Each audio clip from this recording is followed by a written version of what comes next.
আমি একজন খুব দরিদ্র পরিবারের সদস্য।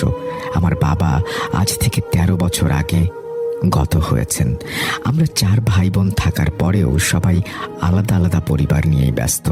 আমি অবিবাহিত হওয়ায় আমি আমার মায়ের সঙ্গে একসাথেই থাকি, কিন্তু আমার উপর নির্ভর করেই আমার মা চলেন, আর আমিও চলি বাবার মৃত্যুর পর থেকেই।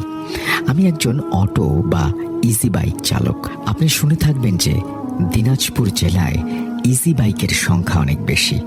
আমি পড়াশোনা করার কারণে রাত ছাড়া অটো চালাতে পারতাম না, তাই রাতের বেলায় চালাতাম।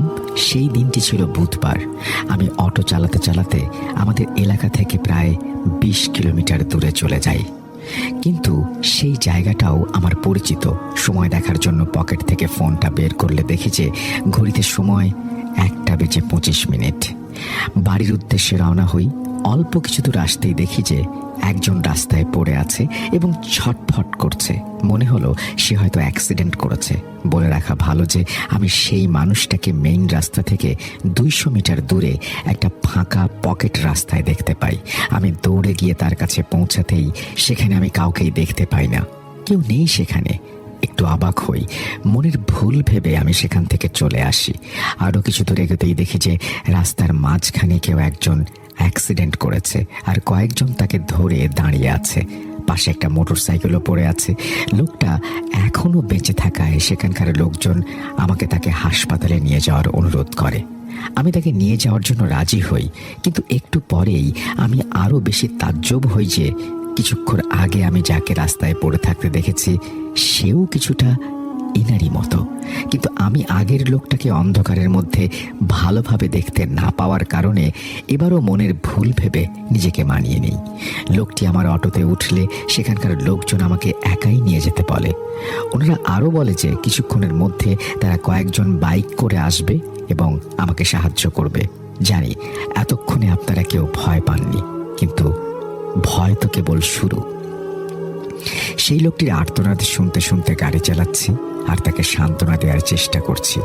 সেই জায়গা থেকে শহরে এম আব্দুর রহিম মেডিকেলে পৌঁছতে প্রায় 40 মিনিটের রাস্তা, কিন্তু 10 থেকে 15 মিনিট পরে আর কোনো আর্তনাদ বা চিৎকার শুনতে পেলাম না। একটু কষ্টই পেলাম, হয়তো তিনি মারা গেছেন, আর আমি অনেক চেষ্টা করেও তাকে বাঁচাতে পারলাম না। তারপর তাকে হাসপাতালে নিয়ে গেলে ডাক্তার মৃত ঘোষণা করে।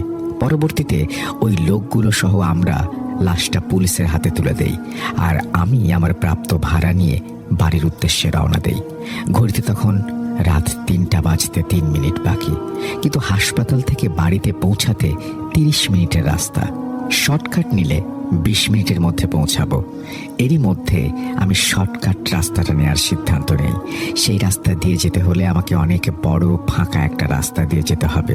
তারপরে সেখানে একটা গোরস্থান পড়বে, 3 রাস্তার মোড় পড়বে, আর সেখানে পৌঁছালেই ধরে নিন যে আমি আমার বাড়ি চলে এসেছি।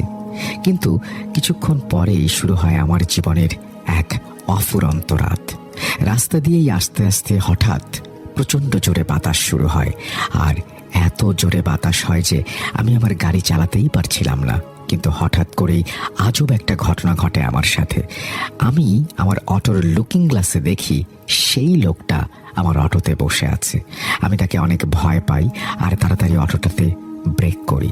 সাথে সাথে আমার কানে একটা আওয়াজ আসে, কিরে, তুই আমাকে বাঁচাতে পারতি, কিন্তু তুই তা করিসনি। তুই আজকে বাড়ি যেতে পারবি? আমি তখন নিজের কানকে বিশ্বাস করতে পারছিলাম না। আমি তখন আরো বেশি ভয় পাচ্ছিলাম, কিন্তু হঠাৎ করেই অনেক বেশি বাতাসের চাপ আমার অটো সহ আমাকে দূরে ছিটকে দেয়। ততক্ষণ আমি বুঝতে পারলাম যে যা হচ্ছে আমার সাথে তা সাধারণ কোনো ব্যাপার না। তাই আমি উঠে রাস্তার দিকে দৌড়ানোর চেষ্টা করি, কিন্তু হাওয়াতে বারবারই ভেসে উঠি। আমাকে আছড়ে পড়তে হয়। আমার পিঠের মেরুদণ্ডতে আমি আঘাত পাই, আর রক্তে আমার পিঠ ভিজে যায়। আমার দাঁড়ানোর ক্ষমতা আমি হারিয়ে ফেলি। মুখ থেকে কোনো শব্দ বের হচ্ছে না। পিপাসায় তরপাচ্ছিলাম।